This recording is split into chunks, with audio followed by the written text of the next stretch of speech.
Hey, what's going on, Geminites? It's your boy Gem Mint coming at you with another CGC Spotlight. This time we have one of the most sought after Bronze Age grails in comics, House of Secrets 92, first appearance of Swamp Thing. You guys stay tuned.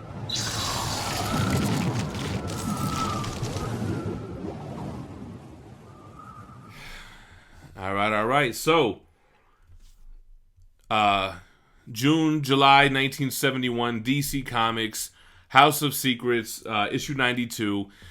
I mentioned this is one of the most sought after Bronze Age keys, and I got to tell you, I don't know why. I used to hear things like it just has a very low census number. There's not that many graded. It's very hard to hit in high grade. But we'll look at that together because I don't really know if that's the case. You can't tell me that there's that many fans of Swamp Thing out there. I mean, sure, he had a couple of bad movies in the 80s or whatever, but I'm not really sure why it's sought after and it's always going up, and it's just one of those books that's just hot because it's hot. When I say Bronze Age, typically you're talking about books from the 70s. Silver Age was mostly 60s, Bronze 70, then you go into 80s, 90s is like the Copper Age, and then 2000s on you get modern. I mean, everyone has a different cutoff date. A lot of times a book determines the next era, right? So the death of Superman is considered the start of the modern age.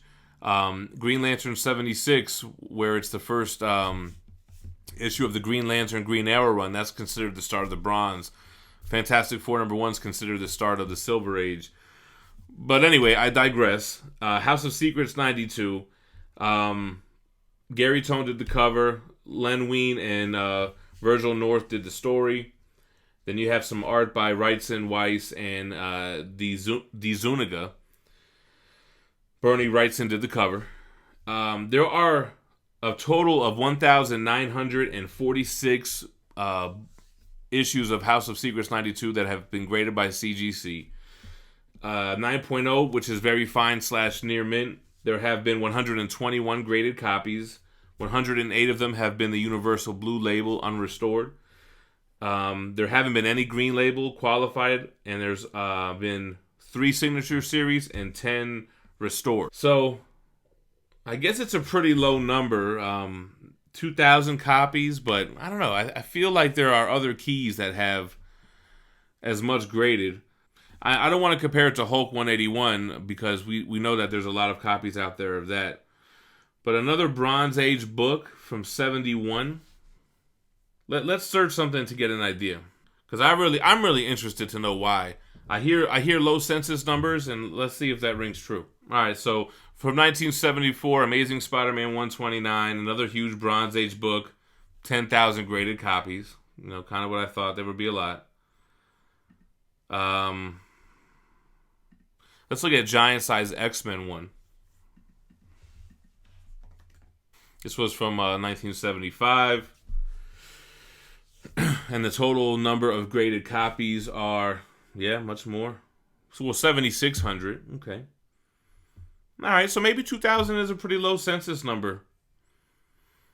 You know, key issue, a first appearance of a very well-known household name, Swamp Thing.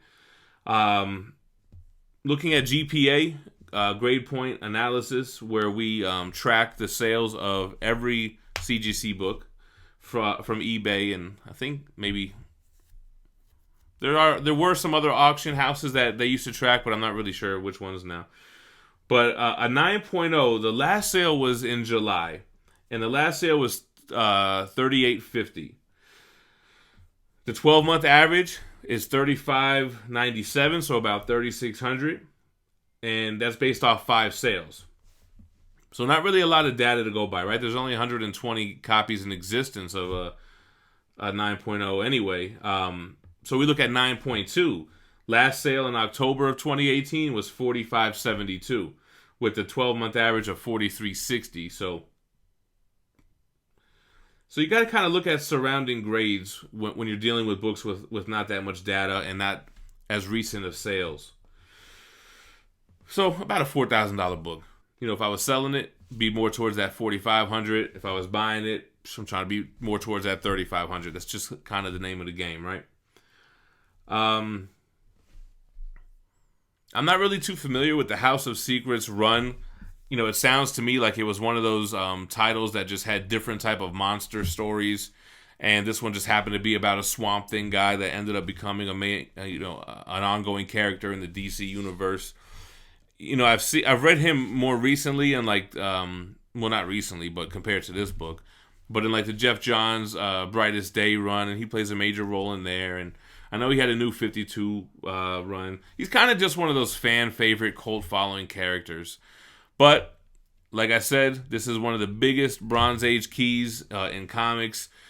If you're talking Bronze Age books, you're talking Hulk 181, Giant Size 1, ASM 129, Werewolf by Night 32, House of Secrets 92. I mean, that's probably your top dogs right there. But that being said, this is a beautiful copy, man. Like, I don't even know why it's a 9.0. This thing looks like, bro, a 9.6. I do not know what's key. I guess it has a little bit. We'll show close-ups here. On the bottom right-hand corner is a little bit of wear. I'm counting about 1, 2, 3, 4, 5 little spine ticks on the spine. One of them doesn't seem to break color, and the other ones are very faint. But I guess that was enough to knock it down to a 9.0. It's a really nice looking copy though. We'll show you guys really close up. But that's all I really got for this one. I'm not really too attached to the character, so I really can't speak on Swamp Thing that much. I think I saw the movie as a kid. I couldn't even tell you what it was about. But let me know what you think about House of Secrets 92. Why is it so hot? Why is it so valuable? Drop me a line in the comments. Hit the like on the way out. And make sure to subscribe to the channel for more daily content, which includes CGC spotlights, comic book reviews, statue unboxing, movie reviews, and trailer reactions. And you guys stay minty fresh. Peace.